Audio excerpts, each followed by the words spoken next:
Graças e paz, amados, estamos passando aqui mais uma vez para gravar o nosso vídeo de domingo às 15 horas ali no YouTube e às 16 horas no Facebook e no Instagram. Antes, porém, quero orar pedindo a Deus a direção do Senhor, a presença do Espírito Santo enchendo a minha vida para que essa palavra seja poderosa, para que ela possa cumprir realmente aquilo que se propõe, que é abençoar a vida dos meus amados irmãos. Também, Pai, eu peço que o Senhor conceda àqueles que nos assistem espírito de revelação e de sabedoria, no pleno entendimento da Tua palavra, e desde já nós damos a Ti toda a honra, toda a glória e todo louvor, e o fazemos em nome de Jesus. Queridos, o tema desta semana é celebração da presença de Deus, é uma expressão de gratidão a Deus. Vou repetir. Celebração da presença de Deus é uma expressão de gratidão a Deus. Vamos ver o que nos diz aqui em Levíticos, capítulo 23, 4 a 6, que diz assim: Estas são as festas fixas do Senhor, as reuniões sagradas que vocês proclamarão nas datas estabelecidas. Querido, essas festas fixas, elas são perpétuas. Não significa que agora nós estamos na nova aliança que não tem que celebrar. Sim, precisamos celebrar essas festas porque Deus gosta de festa. E o motivo de cada uma dessas festas tem um significado, tem algo importante para comemorar. Vamos lá. A Páscoa do Senhor, que começa no entardecer do 14º dia do mês, no 15º desse mesmo mês, começa a festa do Senhor, a festa dos pães sem fermento. Durante 7 dias, vocês comerão pão sem fermento. Amado, a festa foi iniciada no Egito, que fazia parte das 10 pragas que Deus mandou para o Egito. A última praga, que era a morte de todos os primogênitos, a 10ª praga, não tinha como livrar os hebreus dessa praga, porque as 9 pragas anteriores, nenhuma delas atingiu o povo hebreu, que estava lá na região de Gósen. As 9 pragas seguintes, elas alcançaram, atingiram a nação do Egito e quase destruiu a nação na agricultura, na pecuária, em tudo aquilo que eles eram potência. As 9 pragas detonou com o Estado judeu, o Estado egípcio. Então, na 10ª praga, Deus instituiu um ritual. No final do dia, eles pegavam um carneiro, um cabrito, de acordo com a quantidade de pessoas que iam comer, sacrificavam aquele cabrito, passava o sangue na verga das portas e comia o restante assado no fogo. Porque à meia-noite o anjo da morte ia passar naquele arraial. E nos lugares que tinha a marca do sangue, nas ombreiras das portas, o anjo não entrava para matar os primogênitos. Então foi uma coisa terrível, porque morreram todos os primogênitos, tanto de humanos como de animais. Mas o povo judeu foi preservado, porque a partir dali, no dia seguinte, eles pegaram e foram embora. Então Páscoa significa libertação do regime cativeiro para o regime do reino de Deus. Então, a partir daí, Deus ordenou que todos os anos os hebreus comemorassem a Páscoa, lembrando a libertação do Egito, que eles eram escravos, e o Senhor permitiu que eles emigrassem lá para Nova Canaã, que era a cidade prometida, o país prometido. Então, todo ano eles comemoram a Páscoa. Só que Jesus ele se tornou o Cordeiro Pascual, porque ele sacrificou-se na cruz do Calvário para trazer a salvação eterna para aqueles que o amam. Então a Páscoa hoje é celebrado como modelo na nova aliança. Teve a Páscoa antiga lá no Egito e depois tem a Páscoa nova com Jesus sendo o Cordeiro Pascal. Então nós precisamos celebrar a Páscoa como libertação. Hoje quem vive no mundo natural é considerado o Egito. Então no momento que o camarada sai do reino das trevas e vem para o reino da luz, é a Páscoa dele. É o dia que ele é liberto do império das trevas para o reino do seu Filho amado. Está escrito lá em Colossenses 1,13. Deus os libertou do império das trevas e os transportou para o reino do Filho do seu amor, Jesus Cristo. Então a Páscoa é uma festa muito linda e os judeus ainda hoje eles celebram lá em Israel, já passei várias vezes lá, participando dessa festa, é maravilhosa. Mas o texto continua. A partir do dia seguinte ao sábado, domingo, o dia em que vocês trarão um feixe de ofertas ritualmente movida, contem 7 semanas completas. Contem 50 dias, até o dia depois do 7º sábado. Então, apresente uma oferta de cereal novo ao Senhor. Onde quer que morarem, tragam 2 pães feitos com 2 jarros da melhor farinha, cozidos com fermento, como oferta dos primeiros frutos movidos ao Senhor. Aí tem essa festa dos feixes movidos, que é Pentecostes. Pentecostes significa 50 dias depois da Páscoa. Então, a Bíblia fala, tem uma data importantíssima, em Atos 2, de 1 a 4, que no dia de Pentecostes estavam todos reunidos lá no cenáculo e de repente a casa se encheu de um som, de uma fumaça, e eles viram línguas de fogo pousando na cabeça de cada uma daquelas pessoas que estavam ali, era cerca de 120 pessoas, e todos foram cheios do Espírito Santo. Nesse dia de Pentecostes, marcou o início da Igreja de Jesus na face da terra. Porque Jesus prometeu para ele, olha, convém que eu vá, porque se eu não for, o Pai não manda o Consolador. Acontece que Jesus, que estava aqui fisicamente, ele não podia estar em 2 lugares ao mesmo tempo.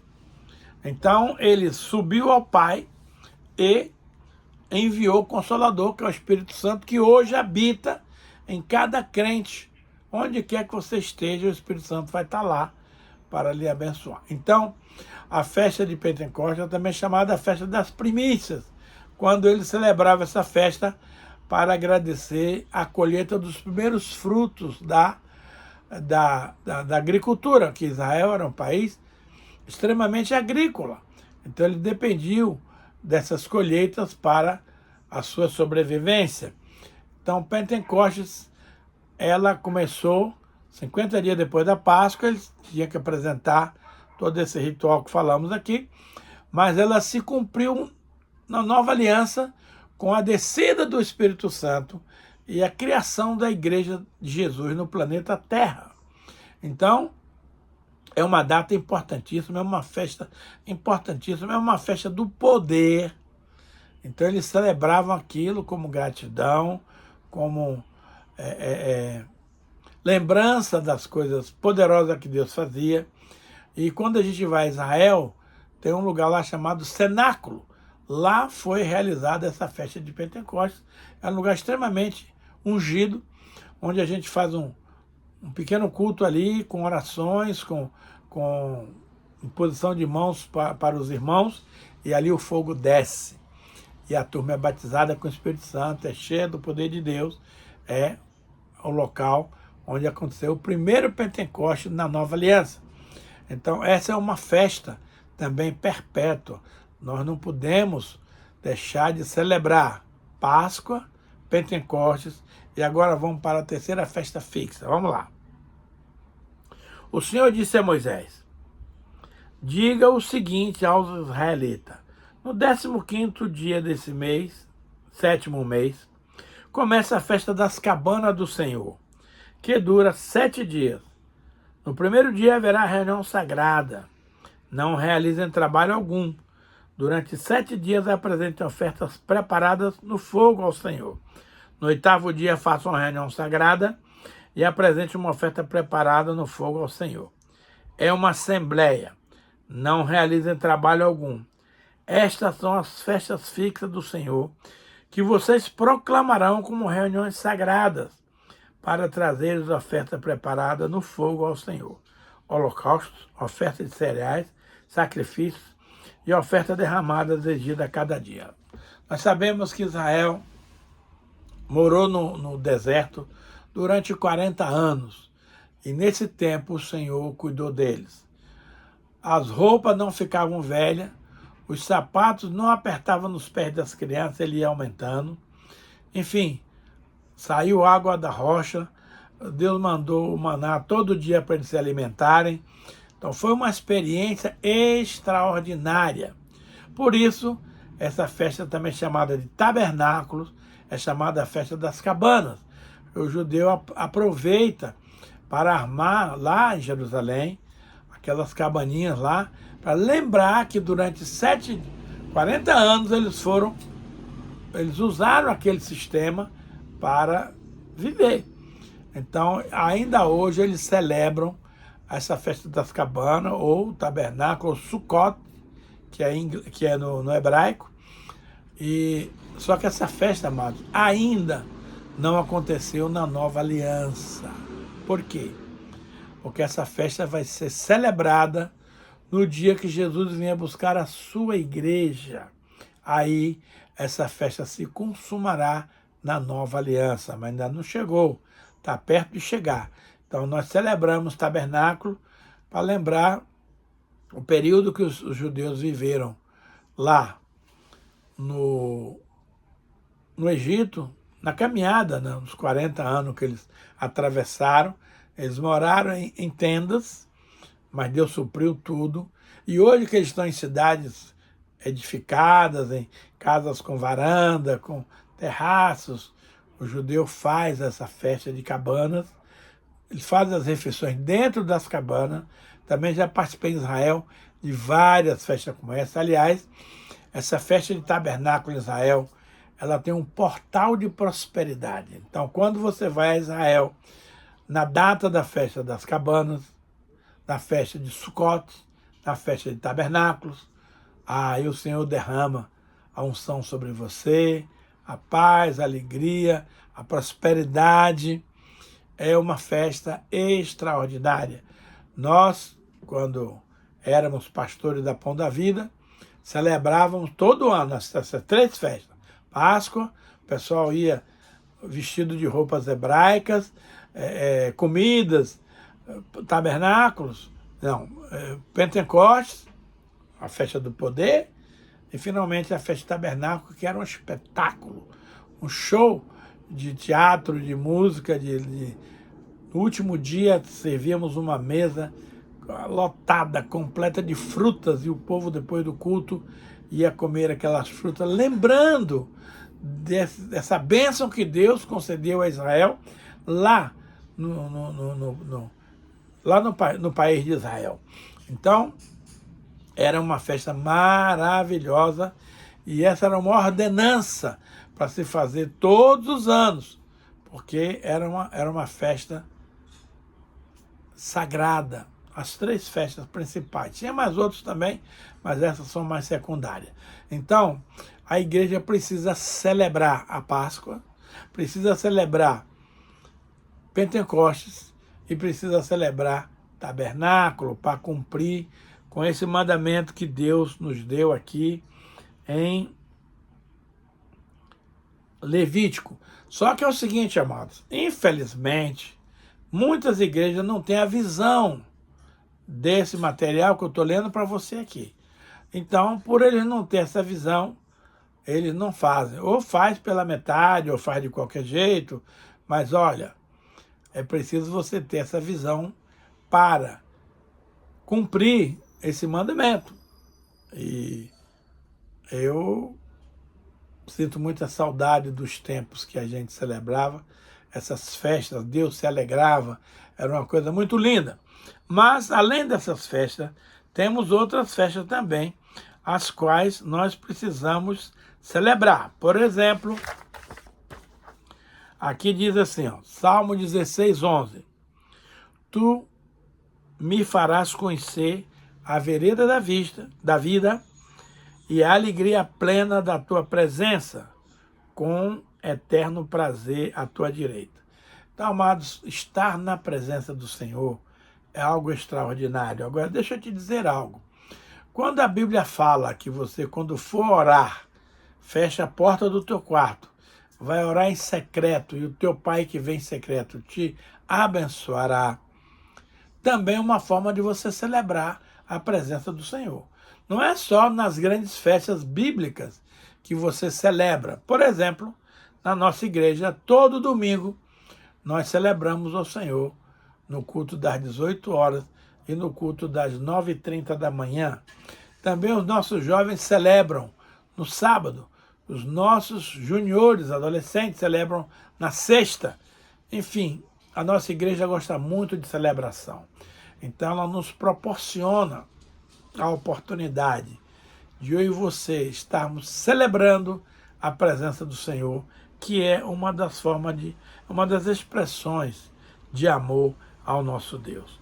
Então, a celebração é fundamental. Olha só, Salmo 84, 3 e 4 diz assim, o pardal encontrou casa e a andorinha ninho para si, onde acolhe os seus filhotes. E eu, os teus altares, Senhor dos exércitos, Rei meu e Deus meu. Bem-aventurados aqueles que habitam em tua casa, louvam-te perpetuamente.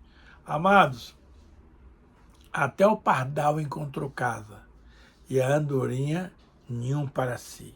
Mas eu encontrei os teus altares, Senhor meu, Deus meu. É muito importante, amados, você buscar a presença do Senhor. Você encontrar um tempo para celebrar a presença do nosso Deus. Na presença do Senhor, está escrito lá, você vai conhecer a vereda da vida e na mão direita de Deus vai ter eterno prazer.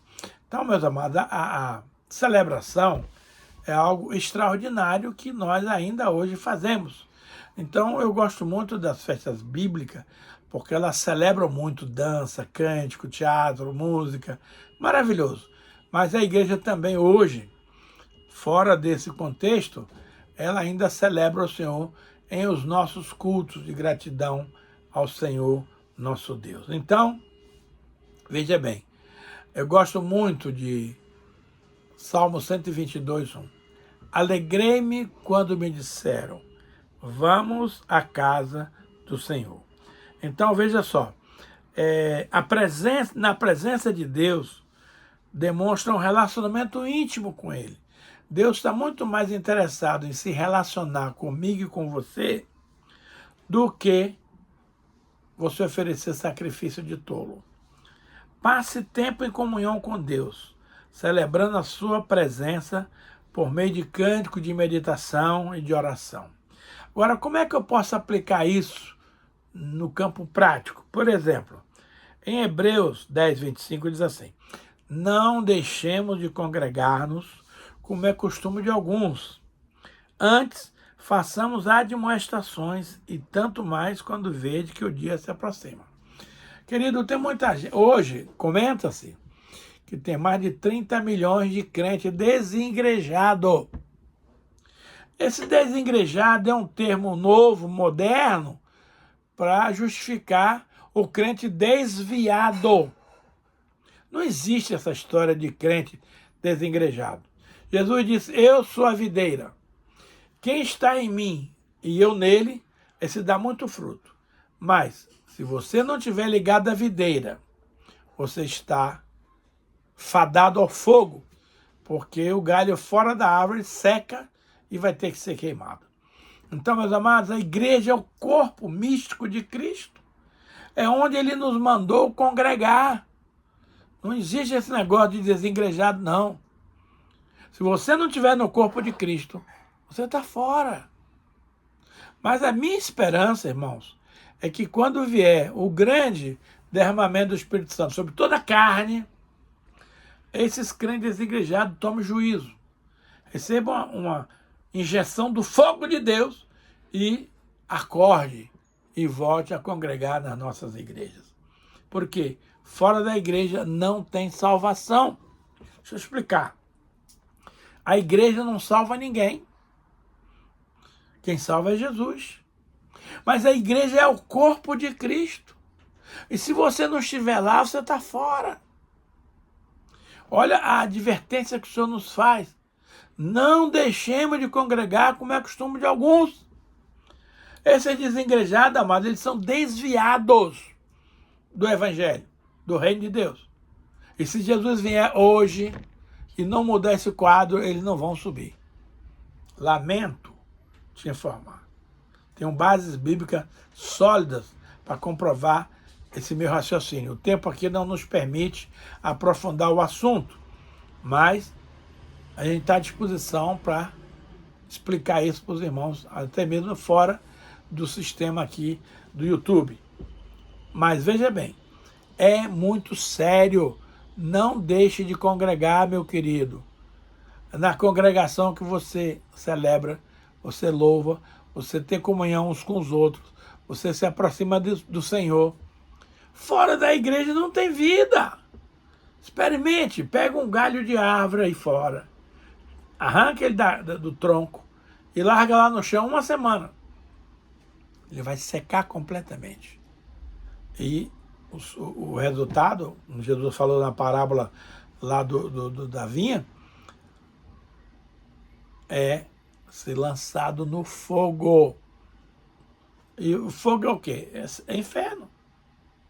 Então, não deixemos de congregar-nos, como é costume de alguns. Antes, façamos admoestações. Tanto mais quando vede que se aproxima o dia. Que dia? A vinda de Jesus, meu querido. É o grande dia, o qual nós estamos esperando. Portanto, volte para a igreja. Nós não podemos ficar fora da igreja e ter vida. A vida está no corpo, e é o corpo de Cristo. Não é um corpo qualquer. Então, tem muita gente aí que se decepcionou com a igreja, por isso, por aquilo, com os irmãos, com o pastor, com isso. Ó, meu irmão, lamento te informar, por favor, volte para a igreja. Se a igreja que você estava não te satisfaz, procura uma igreja cristã, uma igreja bíblica, que se ajuste ao seu padrão. Nós temos muito tipo de igreja hoje, praticamente uma igreja para cada crente. Então você não tem motivos de não congregar. Está aqui escrito, ó. Se deixar de congregar é pecado. A Bíblia diz que nos últimos dias viria a apostasia. E eu quero dizer que esses tais desengrejados, eles são apóstatas. Eles apostataram da fé. Mas a boa notícia é que quando o Espírito Santo for derramado sobre toda a carne, essa galera vai voltar à vida. É como se fora o vale de ossos secos. Os ossos eram sequíssimos. E Deus pergunta para o profeta, profeta, você acha que esses ossos podem viver? Gente, que pergunta difícil. Mas o profeta, ungido do Espírito Santo, falou, Senhor, tu sabes. Tu sabes, eu não sei, mas tu sabes. E aí o Senhor dá uma ordem doida para aquele profeta. Profeta, diga para os ossos se ajuntarem. Ele disse, ouça-me, osso seco não tem ouvido. Mas ele deu a ordem, os ossos começaram um barulhão e ligaram um com o outro, daqui a pouco está o esqueleto pronto. Que cubra tendões e pele e tecido. Mas os caras não tinham vida, porque vida tem que ter espírito. Então Deus fala para o profeta, sopra sobre eles o espírito humano. E o profeta soprou. E de repente, você estava diante de um exército poderosíssimo, com todo mundo vivo. Então, há esperança para o desigrejado. Eu oro para que Deus mande o seu espírito sobre toda a carne. Não só o desigrejado vão voltar correndinho para a igreja, porque eles têm um conhecimento teórico das coisas de Deus, mas não tem dentro do coração. Como os que não são crentes vão vir correndo para a igreja. Pastor, o que é que eu faço para me converter? Arrependa dos seus pecados, eu confesso a Jesus. Então, vai ser a maior colheita de vidas para o reino de Deus. Antes da volta de Jesus, haverá este grande evento. E eu oro a Deus para que eu esteja aqui em carne, presenciando. Eu quero participar disso. Porque logo em seguida, a igreja vai ser arrebatada. E nós vamos nos encontrar com o Senhor nos ares. Os mortos em Cristo ressuscitarão primeiro. Depois nós, os vivos, nos reunimos com Ele nos ares. E lá, o noivo, que é Cristo, vai celebrar as bodas do Cordeiro. E aí vai haver o casamento do noivo, que é Cristo, com a sua noiva, que é a igreja. Gente, imagina você desvalorizar a noiva de Cristo. Isso é um pecado e não tem tamanho, meus amados. Pelo amor de Deus, para com isso. Não fale mal da noiva de Cristo. A noiva é de Cristo, não é tua, não é minha. Então, para com esse negócio de ficar achando que você, porque tem um conhecimento da palavra, porque você assiste programa na televisão, isso vai substituir? Não vai. Porque a presença na igreja tem a presença viva de Cristo, a comunhão com os irmãos, o atrito de um irmão com o outro que precisa ser arrumado, os louvores que nós entoamos a Deus. A Bíblia diz que Jesus habita no meio dos louvores. Quando nós estamos louvando na igreja, Cristo está ali. Então, não fale mal da noiva do Cordeiro. Mas a minha esperança, e é uma esperança muito séria, é que virá aí uma unção, um derramar. E nos últimos dias derramarei sobre toda a carne do meu Espírito Santo. E aí nós vamos ver realmente o maior avivamento da história, com os homens se convertendo, com os desigrejados voltando para a igreja, se arrependendo dos seus pecados, e aí estaremos preparando a volta do Messias, coisa que eu anseio no meu coração estar presente nessas cerimônias. Olha só, Salmo 84, 10 e 11, para a gente encerrar, diz assim: pois um dia nos teus átrios vale mais que 1000. Prefiro estar à porta da casa do meu Deus a permanecer nas tendas da perversidade. Porque o Senhor Deus é sol e escudo.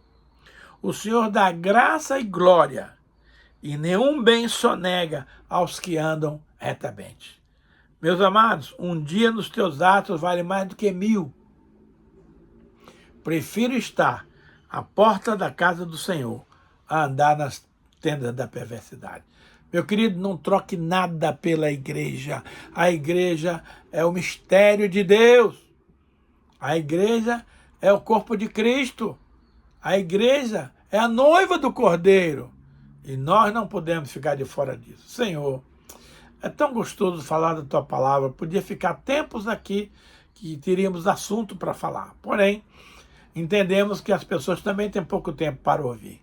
Então, Pai, naquilo que eu não fui capaz de mencionar na minha ministração, que o Espírito Santo complete a obra no coração dos irmãos. E desde já, Paizinho, nós damos ao Senhor toda a honra, toda a glória e todo louvor. Fazemos isso, Pai, no nome bendito de Jesus. Abençoa o teu povo, Pai, hoje e para sempre. Em nome de Jesus, amém.